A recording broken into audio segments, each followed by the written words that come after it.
Welcome to the As Yet Unknown podcast. My name's Alex Snyder, your back pocket consultant and connection catalyst.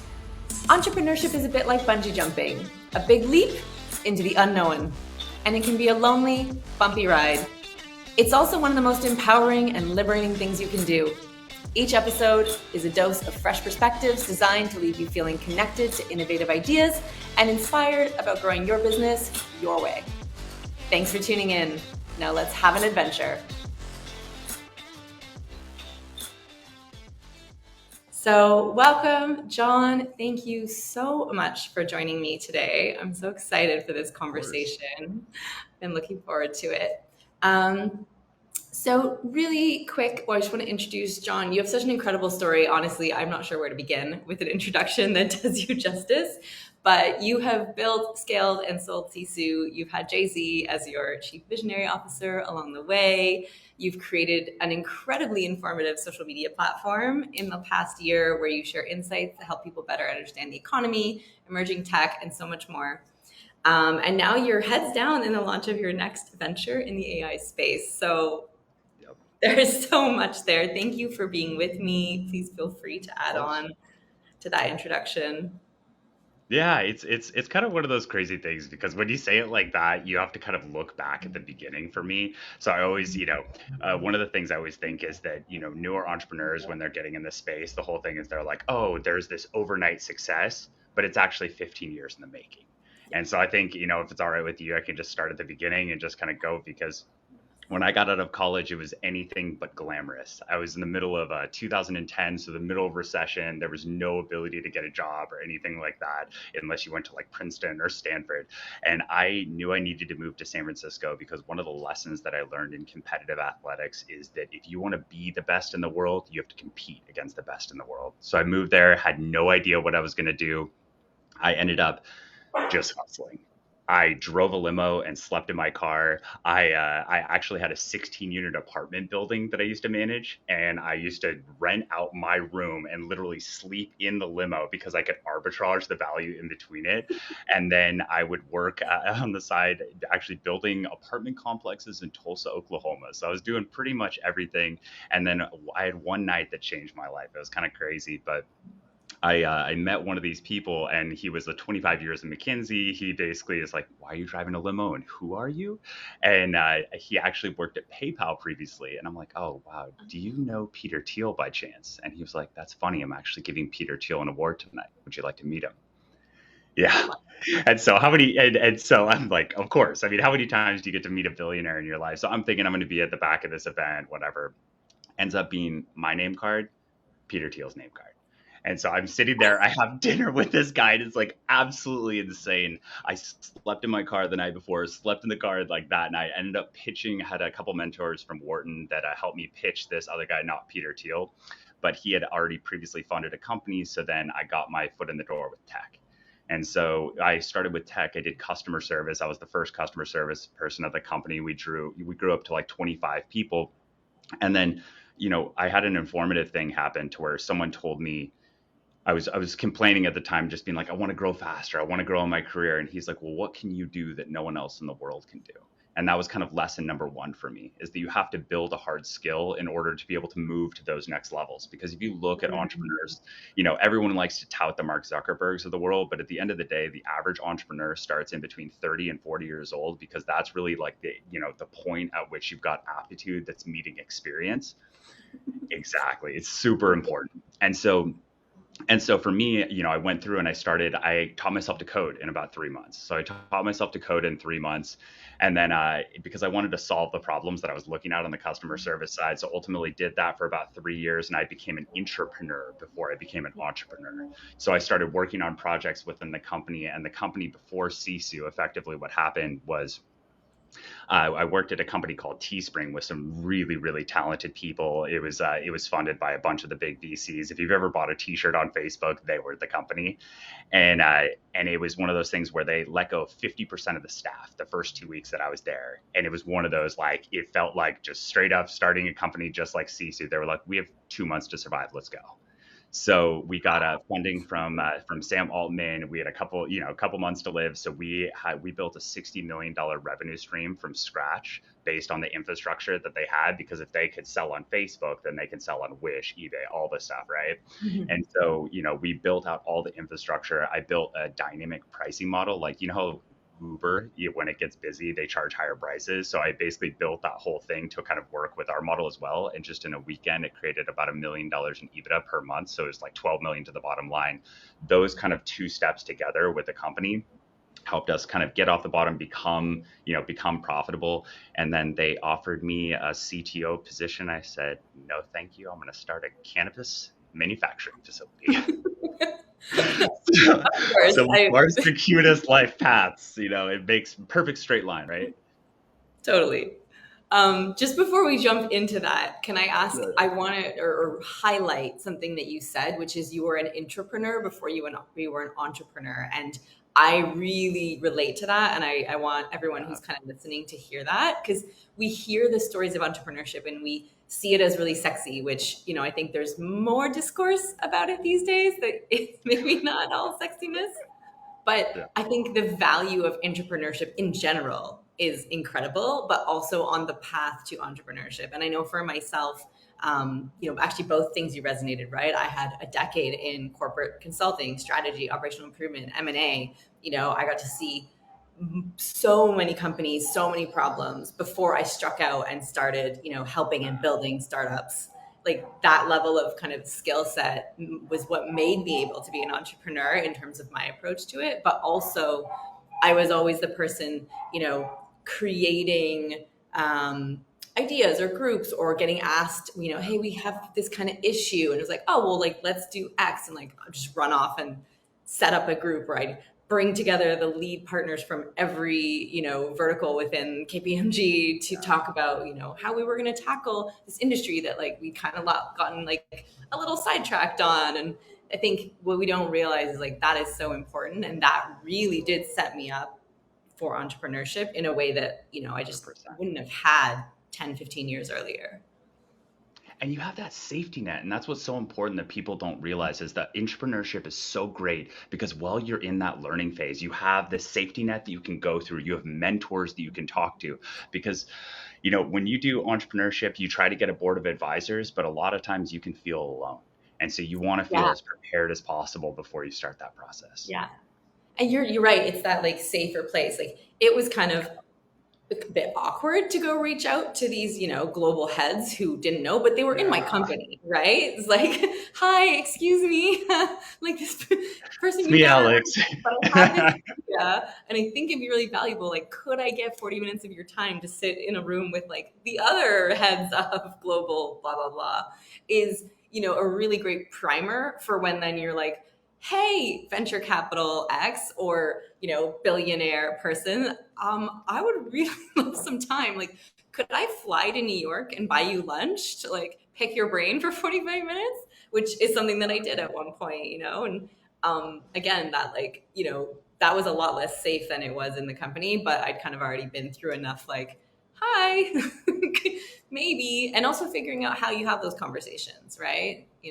Exactly. Yeah. Because, people's time, once you get to those levels, when people are worth, let's say 50, 100 million, billion dollars, their time becomes unbelievably valuable. But the thing that I have recognized is that at the end of the day, they recognize that giving future time to future entrepreneurs is one of the most impactful and leveraged things that they can do. So when I drove the limo, I used to drive this guy. His name is Martin Mikos. He sold, is this Finnish guy, awesome, sold MySQL for 1.2 billion. He ended up making, he owned 10% of the company. And he would just go out of his way and just meet with these 23 to 25-year-old entrepreneurs. He would drive from Los Altos to San Francisco to have lunch with them and then go back because he wanted to give.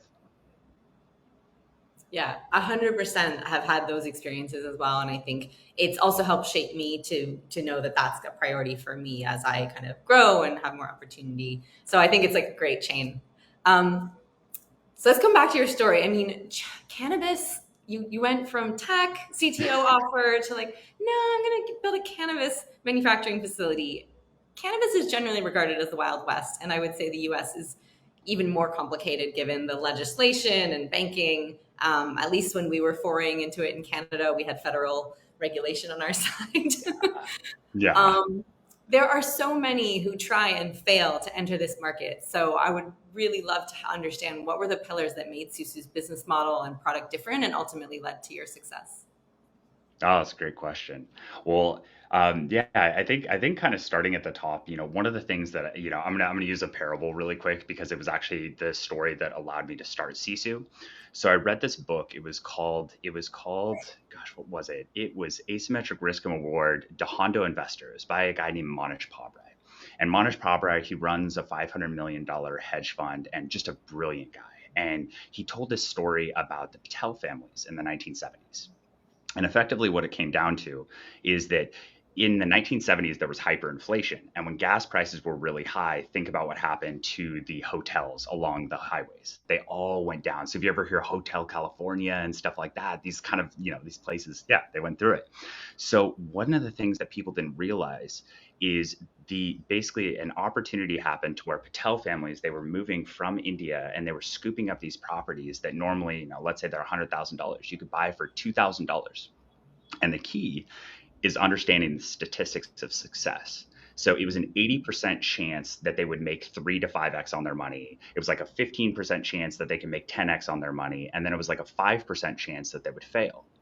And so when you look at those statistics, you're like, no one wants to fail and lose everything, right? That's really scary. But the key silver bullet is that you could save up those $2,000 to take another shot and do it again. And the odds of failing twice with those statistics is 1 in 400, right? So once you do that, you can see that it's far less risky than you think. And so it started me getting thinking about this whole process of time. And so I don't think of money as money. I think of money as time.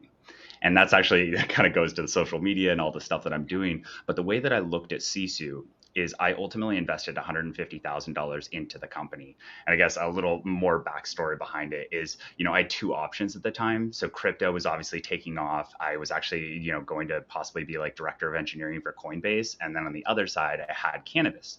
And the reason why I chose cannabis is because I couldn't understand the business models. If I can't understand something, I don't like to move forward with it. And cannabis was a simple business model that I understood. And it was a $150 billion industry coming online that already existed, but needed to be modernized. And so when I looked at the process, I'm like, okay, so I think that I could, let's say, if you think statistically, I can make between like 10 to 100x on this. And the goal for me was to buy financial freedom because time is the most valuable asset on this planet. And so I was like, if I spent 150,000 at the time, I could probably save that in about a year. So I'm like, would I risk 1 year of life to make 10 to 100x of life, right? And when you look at that from that perspective, it becomes an asymmetric bet.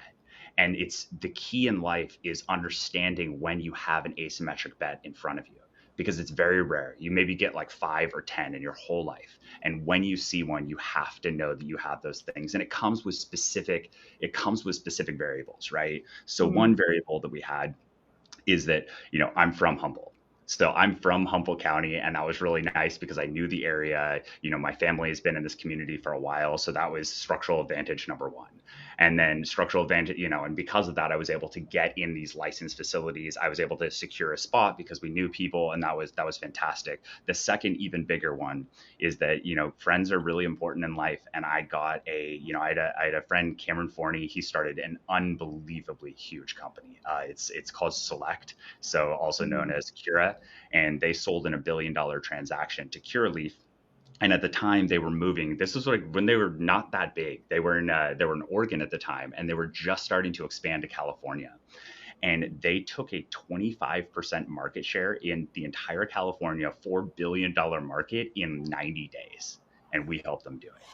Wow. Yeah, yeah. Just talk about insane market penetration. But Yeah. yeah. So basically what we did is we were a toll processor. And so what a toll processor does is they take a raw unfinished good and they convert it into a finished good. So basically what we would do is we would take the cannabis trimmings or trim because everyone sells the flower, which is the high value product. And we take the lower value product, we distill it down with different types of extraction methodologies, and we convert it into cannabis distillate. And the distillate is what goes inside of the vape pens as the baseline constituent. Think about it like flour, right? You got flour, and then you add the flavors to have sugar, and then you get your bread or your treat. So yeah, so we went through that process, but it was not all sunshine and rainbows. We started within the first week, our machine broke, and we were totally down, dead in the water, completely toast. And at that point we're down to, I don't know, $30,000 from 600,000. So we had raised that seed capital. We went all the way down to zero. And I'm like, okay, my life's over. This is perfect. My co-founders are unbelievably innovative and have the ability to just fix any problem. So Shannon, one of my co-founders, did an awesome job. She fixed the machine. We got a new machine. We were able to get everything going. And then at that point, then we had problem number two. So problem number two is we have $20,000 in our bank account. We're competing against Flowcana and all these other big companies that have raised hundreds of millions of dollars in capital. And at the time, there was a lot of capital flowing into the industry. And we're like, okay, so now we have a massive constraint. So how do we get past this? And the way that we did it is Joe is the idea man. Joe is my other business partner, and he's just such a unique mind. And we realized that we could do a profit split. And the way that we could do it is, the quote that I love from Jeff Bezos is, your margin is my opportunity. And you had all these people that were used to just making so much money. And I'm like, I'm just going to be way more efficient. I'm going to build a more efficient mousetrap. So what we did is we did a 60-40 split to where we gave 60% of the profits to the farmers, and we did 40% of the profits would go to SISU. And this was in the first year when distillate was selling around $9 a gram. And we did it for two people, and trim at the time was going for like $150 a pound. We ended up paying them $300 a pound. So they were getting double. And so you can imagine that word quickly got out. So from there, we signed up another 30 farms. We got rolling really, really quickly. And then the thing that really solidified the company is, as soon as we saw that this model worked and we saw these companies had raised so much money, we were like, we have to move as fast as possible. And when you have an edge, you push it as hard as you could possibly go. That is where companies are made or broke. Like, what I always tell my team is that there are basically like 5 decisions that you're going to make in your entire company's history that are going to be the things that make or break it. So when you find it, you make it count. And so in March, basically from about October to March, we upgraded our machine. Shannon rebuilt our entire manufacturing facility 7 times because we were not messing around. We would literally, like, if we had a pump go down, we would fly. I remember one time we flew an employee. We basically had a pump go down, and I calculated, I'm like, okay, we're losing $10,000 an hour right now. So we just got him like on a red-eye flight, flew to Phoenix, Arizona, picked up a water cooler, drove it back. And we would do those hero moves all the time because one of the core principles of SISU is that life is a game of inches, and inches turn into miles over time, and they seem imperceptible, but then they just go. And so going back to March, we rebuilt our facility 8 times in about like 4 or 5 months. And then we launched the 70-30 split, because the way I looked at it, we had a 500% increase in production capacity. And if I'm giving 10% back, then it's still 375% net increase. And so from there, Joe, in a 2-week period by himself, signed up 150,000 pounds of cannabis under contract before anyone knew about it. And in a 2-week period, we had monopolized California.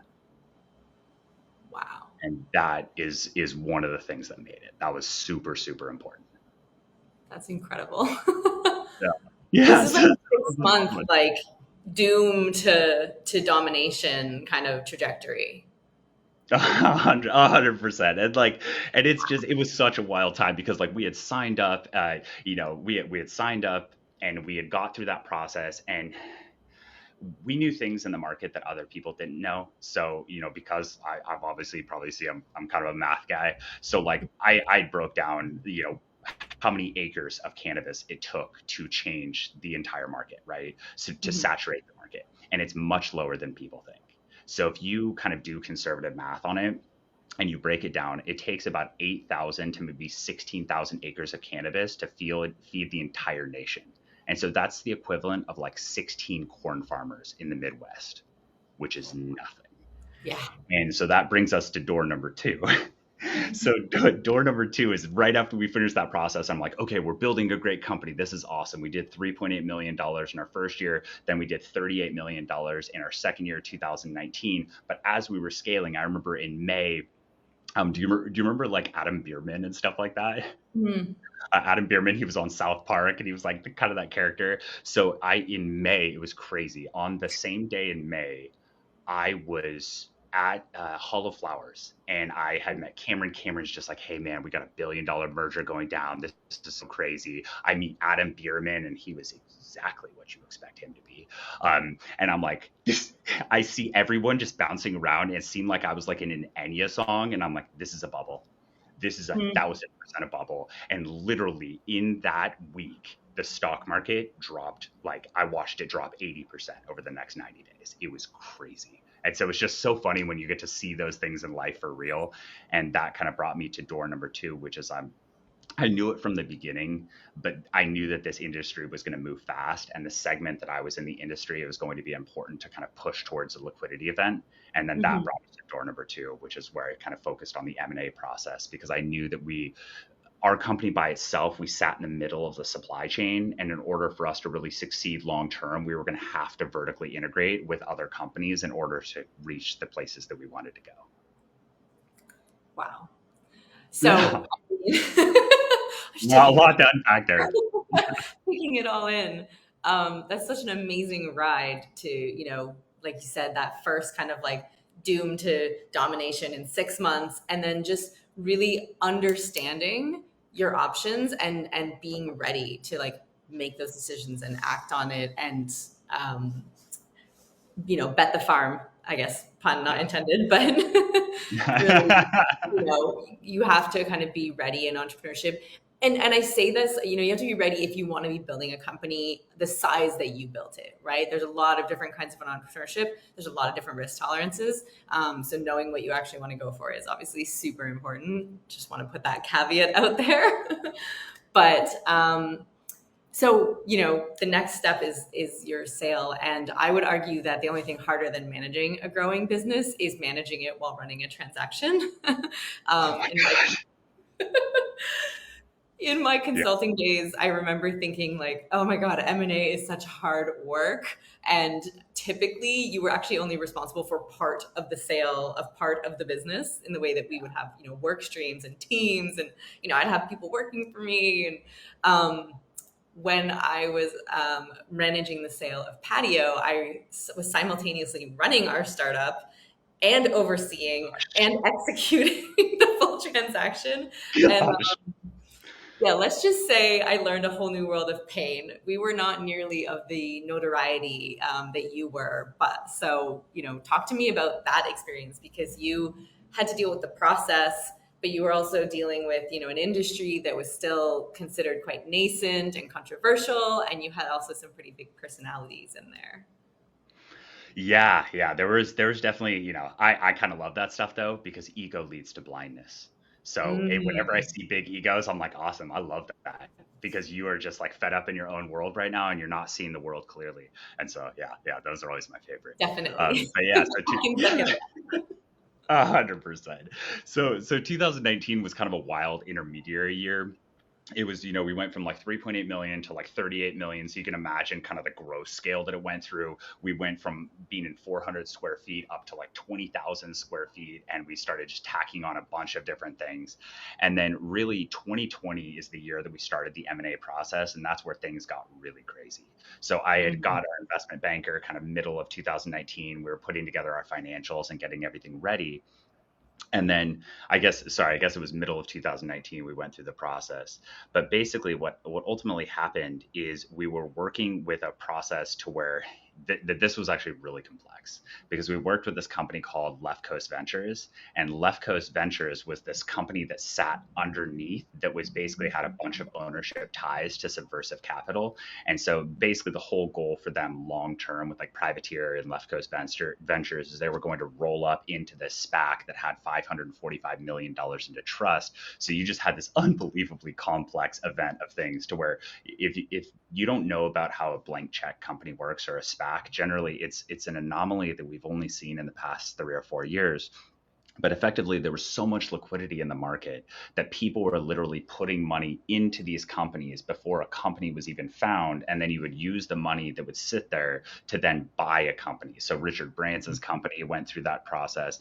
And I don't think it's something that's going to last long term. It was a function of this excess liquidity time that we had. But it was definitely important to have cash in cannabis because I knew that there was ultimately going to be a liquidity crunch, and the people that had access to capital that managed it well were going to be able to do well. And we're watching that in real time right now.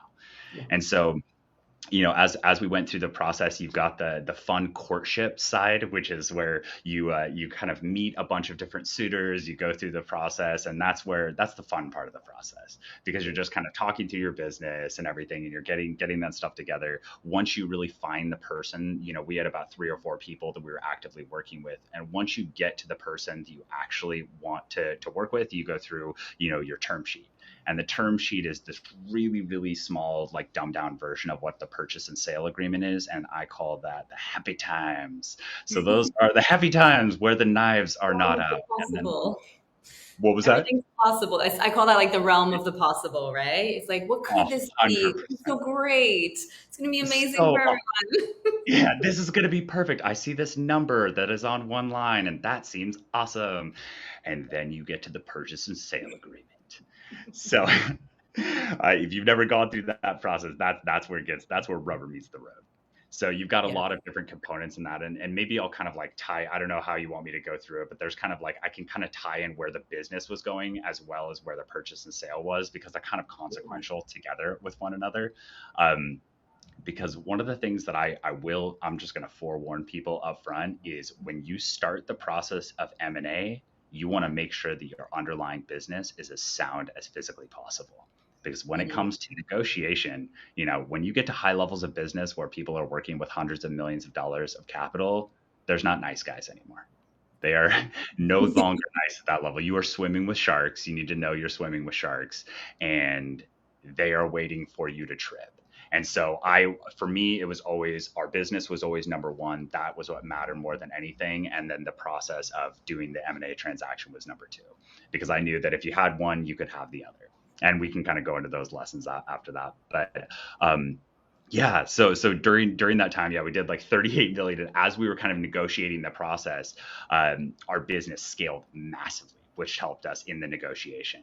So we realized that if we wanted to get access to the cannabis at the same time, then we also wanted, or the trim full time, we wanted to also get access to the flower because if we could sell their flower, then we could also get first right of refusal on the trim, which was the product that we cared most about. That was really our profit center. So we sold at a really, really small margin the flower for our farmers, and we had 500 different farms at that point. So then our business scaled from 38 million in 2019 to 101 million in 2020. And so, the only reason why I say that is because when you're going through the negotiation process, they're kind of waiting for you to trip, and our business exploded. Right. So it put us in a really good position to be able to negotiate the things that we wanted as we went through the process. But yeah, step number one is kind of the term sheet. You sign that. And then, feel free to stop me at any point as you go through because you're a master of this stuff. I've only gone through it once. No, I want to highlight something that you said, which was actually like the strategy that you used, right? So you create an opportunity for your farmers to have kind of a one-stop shop to sell their good. You gave them, I'm assuming if you're selling at a small margin, a really great price on their flour. You'd already found a way to give a really good price on trim. So you position yourself strategically to create like a win-win for your suppliers and yourself, which Exactly. gave you a market opportunity that no one else had. So we're kind of here to talk about M&A, but like you said, build a strong business, you essentially figured out your stakeholders and you were like, how do I make this a win for them? That's a win for me. Right. And I think that is something that, stakeholder management and understanding your stakeholder ecosystem is amazing. And actually the same thing applies in M&A, right? Like what's driving people, what's important to them. Yes, they're waiting for you to trip up. We were in a same position. We actually had a sale fall through in March, April of 2020, due to the buyer needing to lay off half their business. And then, we were pretty impacted as well. But basically, in the following, after 2 months of being like, oh shit, what are we going to do? In the following 10 months, we actually tripled in size, and exited 10 months later, in a better Oh, position. wow. So, similar opportunity of like just figured it out. This is part of why I started this series, right? I am so dead set passionate about the fact that there are opportunities in recessionary times. There, you just have to have your strategy, your resource allocation, your plan. And I think what you spoke to at the beginning and throughout is like that willingness to hustle, right? Like that Yeah. willingness to like figure it out, make really hard decisions, and just go for it. So I don't want to take us too far off, but that what you mentioned around the strategy, and what we wanted was trim, but we were able to sell flour at a really thin margin for ourselves, but it made us a great buyer for our vendors. I think is like really, really powerful. Yeah, and I love that you said that. So I always think about David and Goliath. So one of the things that you kind of think about, and I've noticed this a ton, is that excuse me, both recessionary environments as well as boom times cause both pros and cons. So if you have what we've gone through since like 2010 to like 2022, you have this massive liquidity environment, right? So Mm. tons, these companies are getting tons and tons of money. And what that does is it breeds massive inefficiency, right? Because I used to work in tech. We're talking like we've got massage chairs and ping pong tables and lunch every day, and it's chaos. It's just like the craziest thing. If you've never been in tech, it's like the craziest thing. It's like the show Silicon Valley. And Hmm. and because of that, whereas on the other side, when you have companies that have no money, it breeds innovation because you have no choice but to innovate your way through problems. And then also in bust times like recessionary environments, you also get access to incredible talent. So you just have to know what phase of the market. I'm definitely a macro guy and I like to kind of follow it because if I'm rowing a boat, I want to know what's happening in the ocean that I'm rowing, right? Yeah. Because one of the lessons that I've learned in life is that the direction and where you're rowing matters just as much as not, if not more, than how hard you're rowing. And I'm like the hard work guy that wants to believe the Preach. will, but that's so important. I mean, I do, advisory and strategic planning. I'm all about, you have to know where you're going. You can be in the bottom of your boat, rowing and rowing and rowing. If there's no captain at the helm, like, good luck, right? Yeah, But exactly. Or if a tidal wave is coming your way and you're like, this is yeah, definitely the right direction to go. just row harder, be Yeah, fine. of Um, course. I think what you said is really so important, and I just want to make sure that people are capturing this as they're listening to it, either live or after. And it's not just tech. So I think it was 2013, I went out to Africa to work in mining. I don't know if you recall, but the price of gold dropped by about 50%. And I remember, I don't think I will ever forget somebody saying, well, yeah, like we just, it had also grown by 100 and something% over the last few years, right? It's a commodity. It didn't get that much harder to take gold out of the ground in that time. Eventually, yes, it will. Different topic. But Yeah, basically, yeah, somebody said to me, well, we just got really used to it. And it was like, I remember it says something like, it was the sushi parties and blah blah blah. And like this is out in the middle of Africa. Where are you getting your sushi? yeah, But that basically people got fat, and assets were bought and acquisitions. They were never integrated. It was just like the money to be had for selling the product was so big that there was just no need for any kind of efficiency, operational optimization, anything. And when suddenly the market corrected and you went from $1,800 an ounce to $900 an ounce, it was like, well, we can't get it out of the ground for that. Okay, but you were 2 years ago.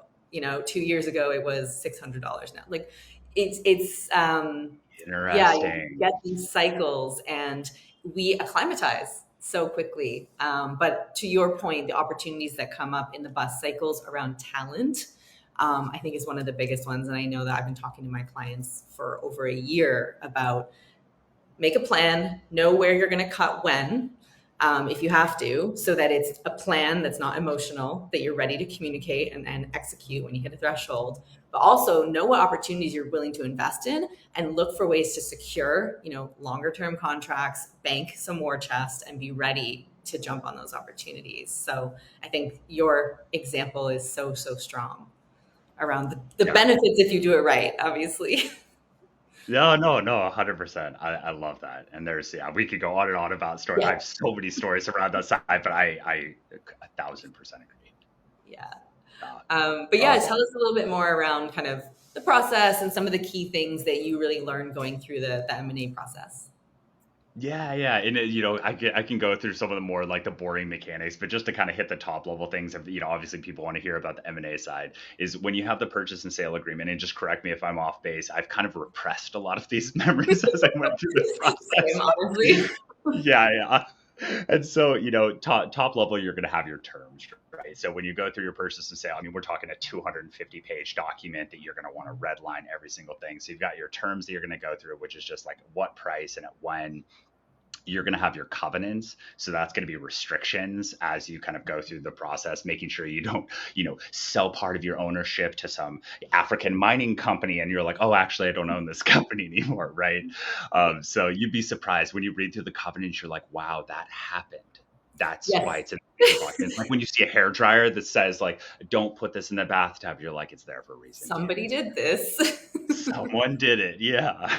And so, covenants will have kind of those baseline, and then really the big thing that you're gonna, do a lot of negotiation on is your general representations. So you've got Mhm. reps and warranties. And so those are the things that protect the buyer as they buy it, because if you break any of those things, they can cause, charge damages and clawback kind of pieces. So the two things you've got is you've got general representations, which are more customized. And those are things you're going to say, well, I want you to do these certain things. I want you to have this amount on your, on your balance sheet. I want you to do these things during like the 3-month process we have it.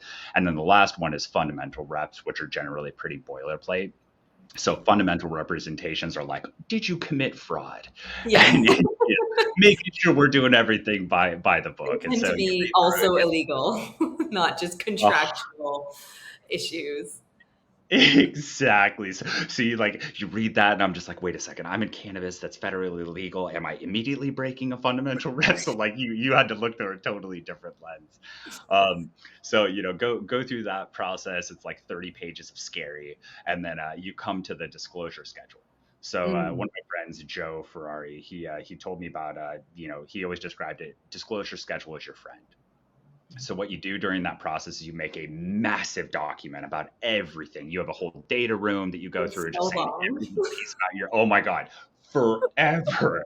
We were working, and it was like, and we're working with top tier law firms. I mean, we're working with Dorsey and Cooley, and I mean, they are they're pros. They're So on they do it. all the biggest. Yeah, so on it. They yeah, when you talk to them, they got it down. So you make this massive data room. You write everything about your company, because what that does is that if anything happens during the transaction or after the transaction, then you could be like, oh hey, I already told you about this. But if it doesn't exist inside of the disclosure schedule, then they could be like, well, you didn't tell me this about your business, you were omitting stuff, so blah blah blah, I'm going to hit you with damages. Yeah. And just a note here for everyone listening, like Yeah, this yeah. is why it's really good to have good files and systems in your business. Yes. If you do go through this process, the disclosure schedule is so long, and it's essentially a log of everything. And you're going to need to locate every contract you've ever had, every agreement, every account that's ever been tied to your business, essentially. So, really good reason to be prepared. This is when you see people, having a successful exit and celebrating all the money they made. You don't even know the minutia that they've been through. I think everybody It's has a level of like post traumatic stress with these things. It's oh, so high stakes and it's so much detail. And by the time you've looked at it for the 15th version or 28th version, it's just like you're oh just my picking, gosh. needle in the haystack to make sure that everything is there. 100%. And it was so crazy. So I'll get to my kind of like, oh my God moment, because you definitely have it as you go through the M&A process. But the last two things on the document that I'll tell you my like crazy version of that is you've got the last two things. You've got the closing process section of the document, which is going to kind of take you through like what are the things, a big thing that happens at the end is you've got like crazy distributions that happen. Like you distribute an amount on your balance sheet. We had some crazy terms. So I had to do like 7 distributions in a row to be able to like pay taxes for everyone on the SISU side. And then going through that. And then last but not least is like termination clauses. So talking about there could be like a break fee, there could be things along those where if you break it unnecessarily, they have to pay you a certain amount, and just kind of going through what you can do for termination and who can terminate and why.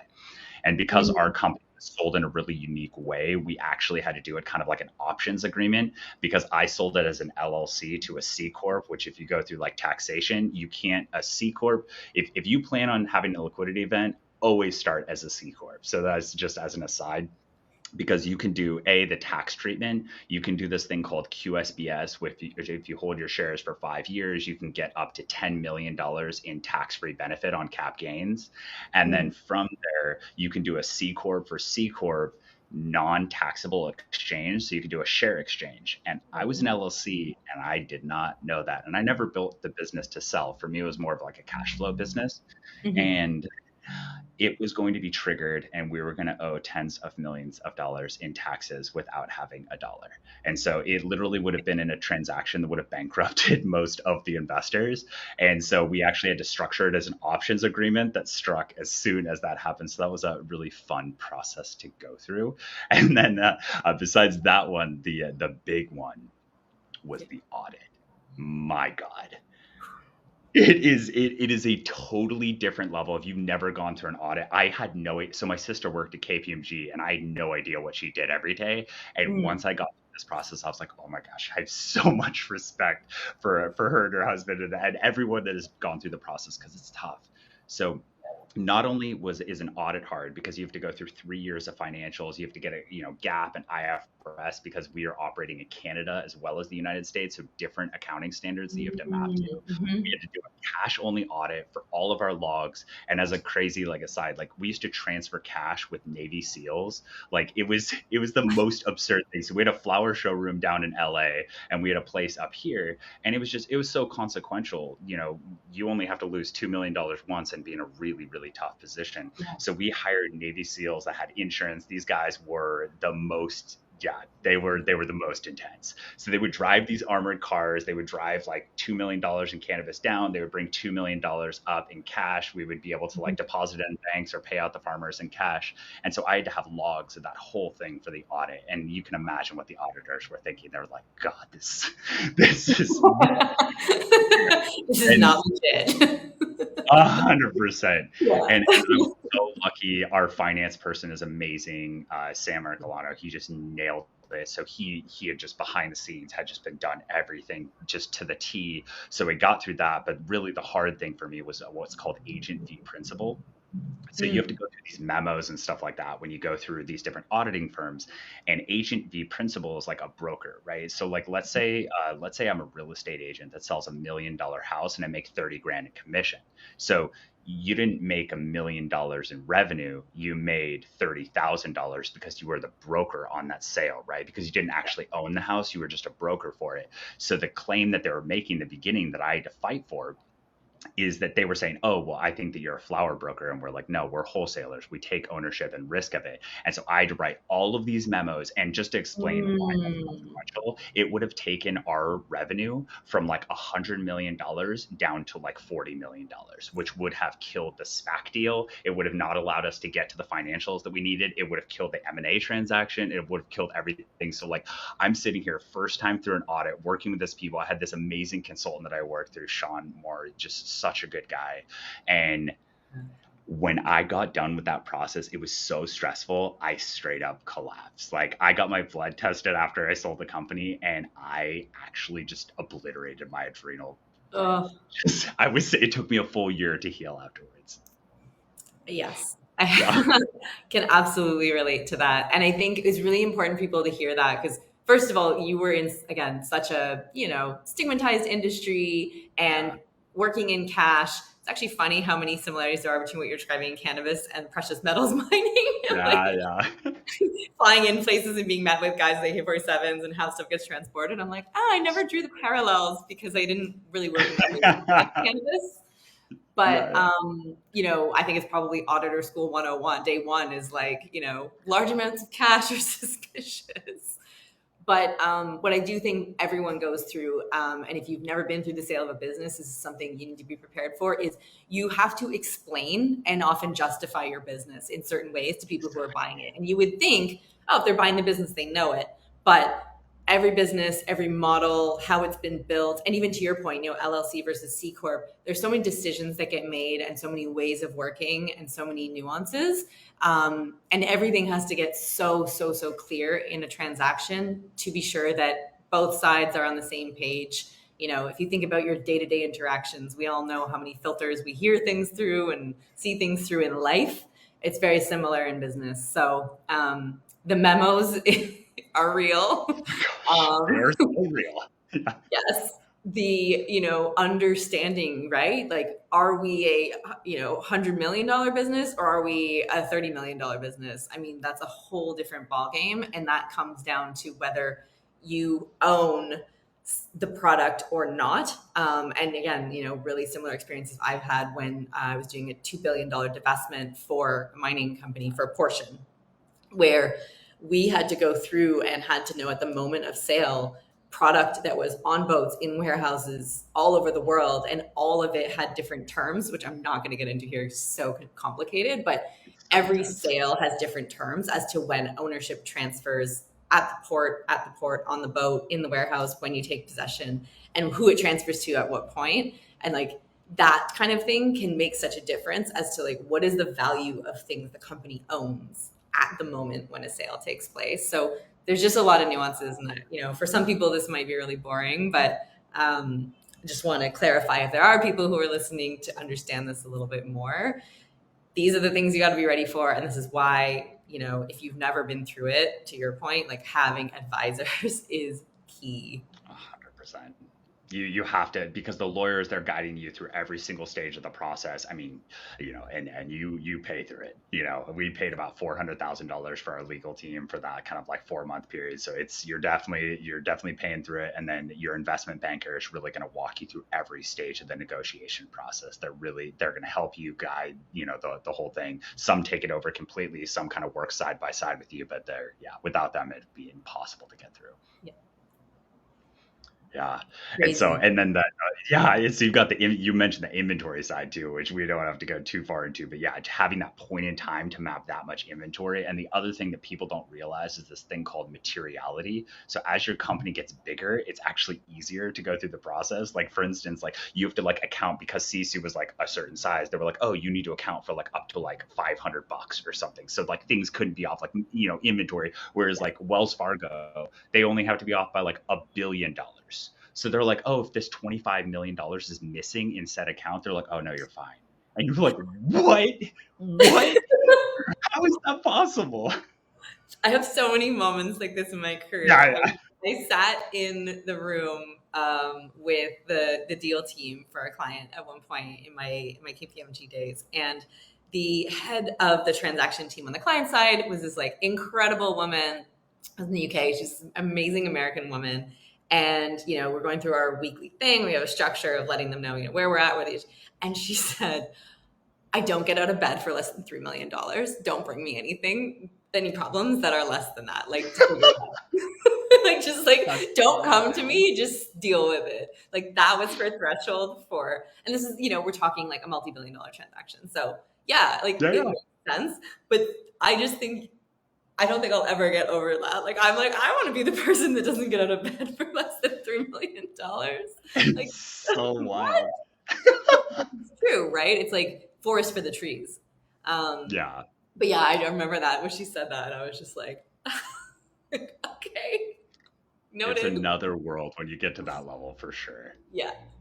But no, it's true, right? Like, you're, even if you're talking about, $1 million and you're arguing over, $5, it's like, yes, they add up, but you have to kind of figure out the materiality. I think that's a really, really solid point.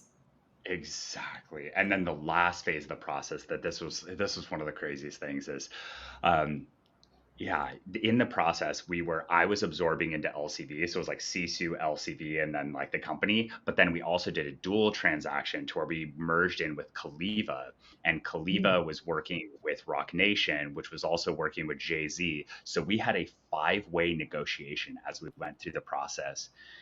It was the most intense thing because everyone's just like has guns drawn and you're just like, okay, who's going to set down? Everyone just chill out. We all have to do it. And I remember we would have multiple nights where it'd be like 2, 3, 4 a.m. that we would go through the process.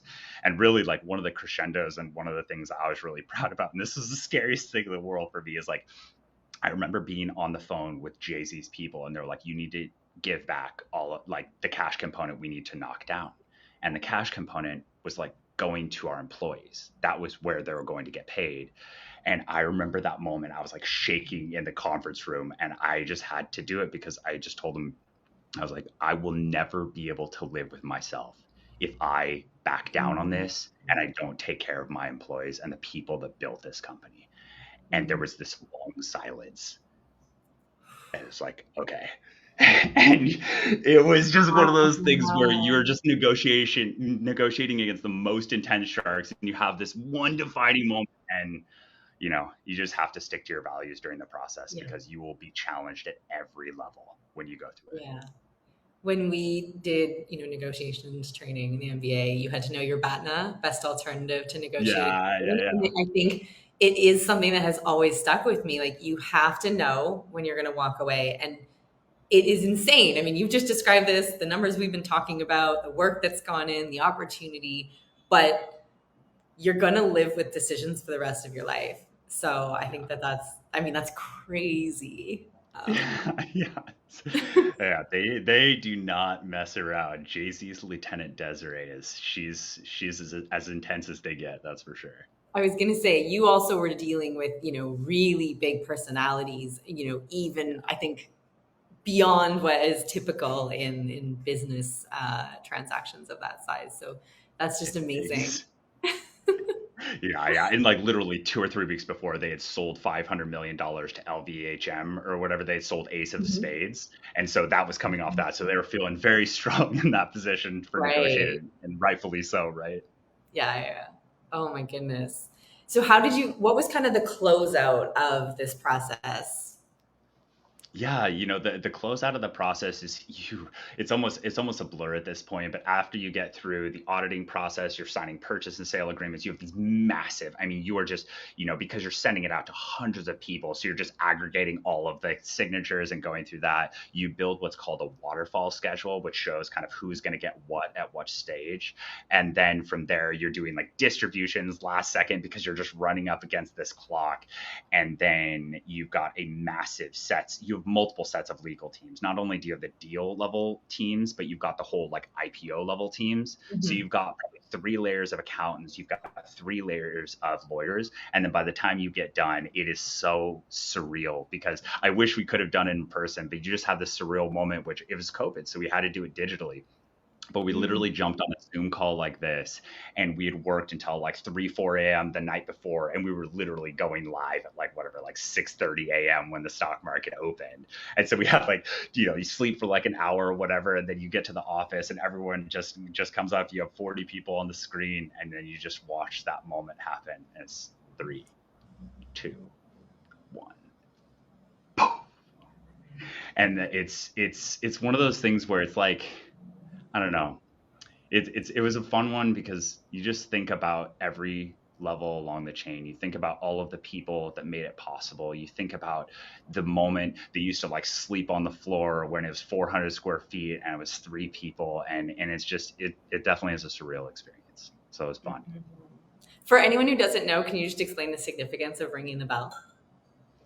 Yeah, I mean, I'm probably going to explain it poorly, but yeah, ringing the bell is where you're going through the process to where your company is going to be listed on the stock exchange, and you've got this moment right before it where you get to ring the bell and everyone cheers, and then your stock ticker is like thrown up on the screen and everything like that. If you ever see that on Times Square, and it's where the moment where your company goes live and you're officially a public company. Yeah. So that's another layer to what you were doing, right? So everything you're talking about is about you're selling a company, but you were selling the company as it was becoming a publicly traded entity, which is just like Exactly. a whole other level of like craziness. And the due diligence in that, obviously, as you described, was just of a depth and intensity. Um, so I know you've talked a lot as we've gone through this process around the foundations of building a great business and of some of the things that you hadn't necessarily intended to sell and you had to deal with, but really, really having a focus on the foundations of your business being so, so solid and why this ends up kind of mattering later on. Is there a couple stories that you want to share? I know you've got so many around kind of And goals. Oh yeah, yeah, absolutely. For me, I follow this guy. His name's Ray Dalio, runs Bridgewater Associates. Gosh, $180 billion hedge fund. This guy is an unbelievable mind, and he wrote this book called Principles, and I followed it ever since. I think it's incredibly important to have a set of personal principles as well as business principles, and it's just really simple things that people can say and kind of follow along with, and it becomes the core and the heart of your business. And so one of the, just a few of them as I kind of go through them is one of the things that I like is the pace of the leader is the pace of the pack. So one of the things that, I'm excited as soon to be a father this year, but one of the things that I learned as a child is that I didn't do what dad said. I did what dad did. Whatever your parents did, you would emulate their actions, not their words. And so for me, servant leadership is everything because I don't want to Yes. ever ask someone to do something that I would not do myself because it permeates through every aspect of your culture. And that to me is one of the most important things that you can do. Um, so that was one. The other one is life is a game of inches. I had kind of alluded to it earlier, but just every action, every single day, you're either gaining an inch versus your competition, yourself, or you're losing an inch. And so it doesn't matter if you're gaining and habit stacking, if you're building a company every single day, if you're just getting 1% better. If you look over the course of years, it's imperceptible in days and months, but over years, and more importantly, over decades, it turns into miles. And that one's super important. And then one of my personal favorites is the top threes. So I read this book called The One Thing, and it's always stuck with me. Is you need to always know what your top three things are. We also match that with ruthless prioritization because people oftentimes, and this happens all the time in business, I'd say it's one of the number one reasons I see people fail, is because they focus on what's urgent, not what's important. And Yes. everything is always urgent. And the best people that I see that run businesses, they say no all the time to almost everything. Because if you say yes to everything, you're going to dilute your efforts. And I don't care if you are Elon Musk and the most talented person on earth, if you spread yourself too thin, you will fail. And there is a breaking point for every human. So you have to focus. Yeah, I totally agree. I'm often will use like a urgency importance quadrant Yeah, with my yeah. teams, like really early on, the founders, to teaching them like you have to get out of the urgency and you have to be focusing just so hardcore on the important things, which are the long-term development, the strategy, the things that'll move the needle on your business. And actually, when you do that, you get your business into shape, so less stuff falls into the urgent bucket. But you have to, and you have to figure that out. Like, I It's totally it's agree. so it's so important. And what happens is that then it waterfalls down because when people see what you do, then it starts going down, and then everyone and it ripples through your entire organization. So that's why it's so critical. Totally. Yeah. And then last but not least, the other two that I like is, one is going to be frugality. If you look at Jeff Bezos, he used to literally just like take a table, like a $5 table and put that down. I love that story from the beginning of Amazon. So we used to have $10 folding chairs that we would all sit. And that was how everyone started. You got like a $10 folding table. We would just sit in these little folding chairs. And then we eventually graduated to get normal chairs, which was a huge plus for everyone, but it just makes you appreciate it makes you appreciate just like the little things, right? And having that culture of frugality because what people forget is Mm, that capital is the lifeblood inside of a company. And if you yes. run out of money, the game's over. You go to zero. And so you have to protect it like your life depends on it because your company runs on it. 100%. And then the last thing is one of my personal favorites is I do not care about being right. I care about finding truth. That's the pursuit of my life. And if you can find truth, you can make the best business decisions and life decisions possible. And so when it came to my team, it's an idea meritocracy to where the best idea wins. I don't care who it comes from. And by having that and seeking truth and having an open environment for healthy discourse, you can create a great company. Yes, I love both of those. I think frugality is so, we talked about tech and the spend, and it's great when you can.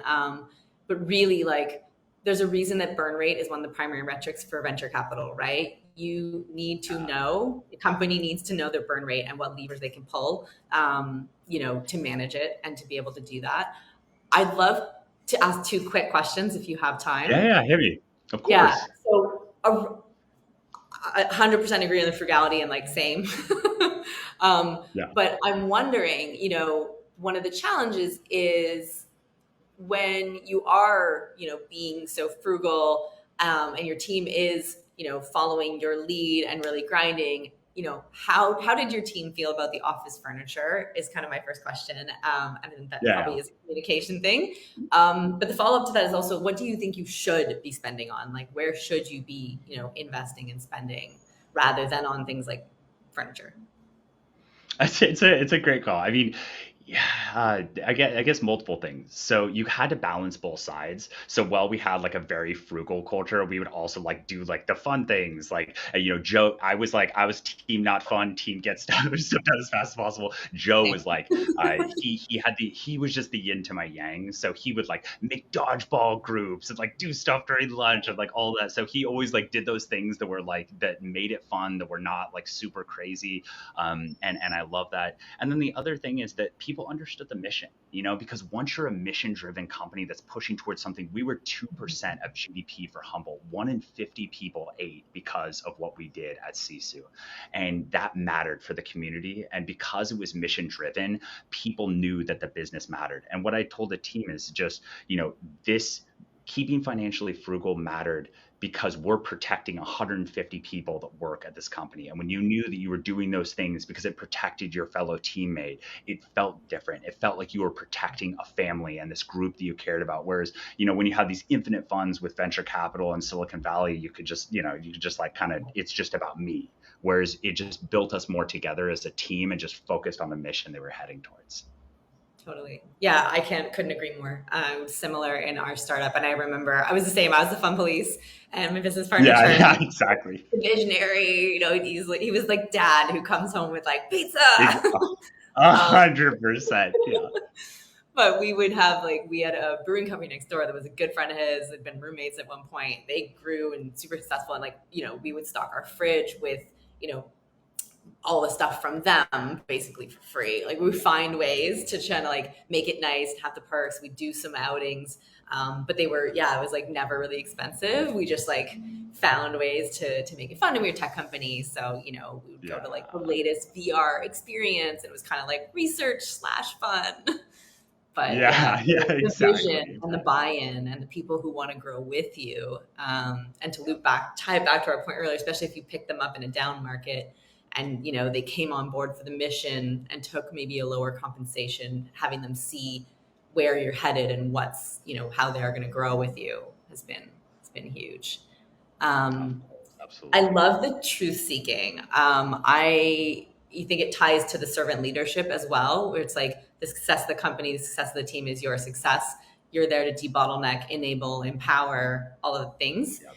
What do you think is the number one, I guess, piece of advice you would tell someone who wants to build that in their team? What's the key success factor? How does it start to allow people to challenge you or speak up, and because it's not something they'll necessarily have had from previous experiences. Yeah, it's a great question. And I guess it kind of came naturally for me because I guess that's kind of how we were. But I think it has to start through every sub layer.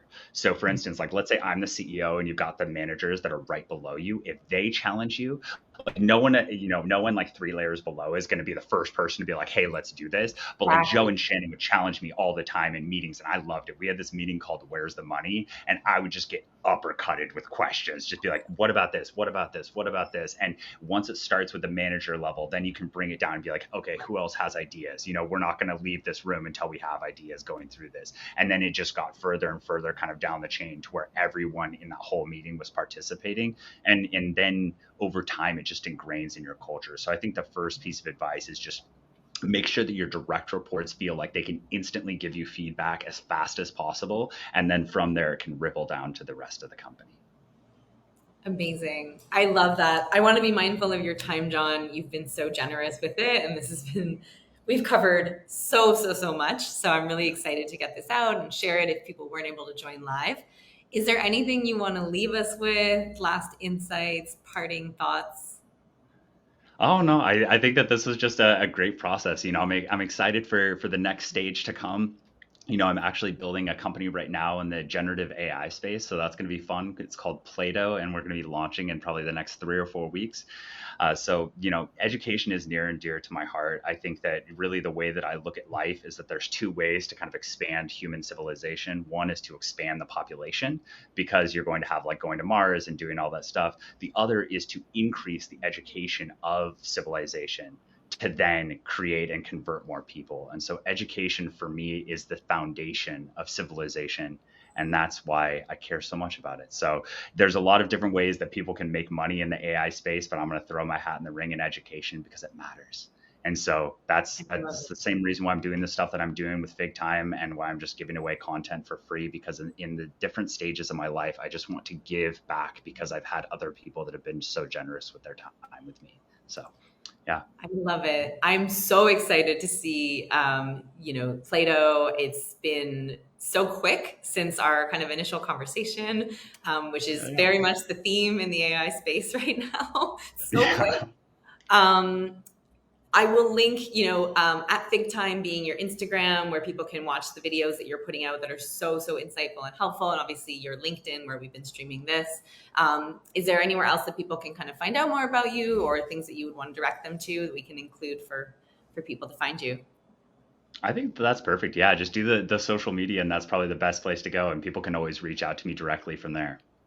Amazing. Thank you again, John, for your time. This has been such a great conversation. Oh, thanks so much. I appreciate it. All right. Take care.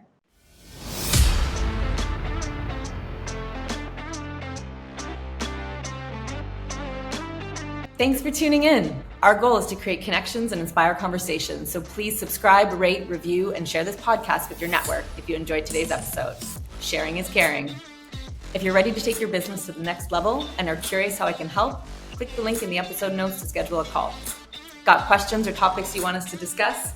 Click the link in the episode notes to share them with us. Your question might even get featured in an upcoming episode. And remember, this podcast is not intended to replace legal, tax, or other kinds of professional advice. Thanks for joining us on this adventure. We'll catch you on the flip side.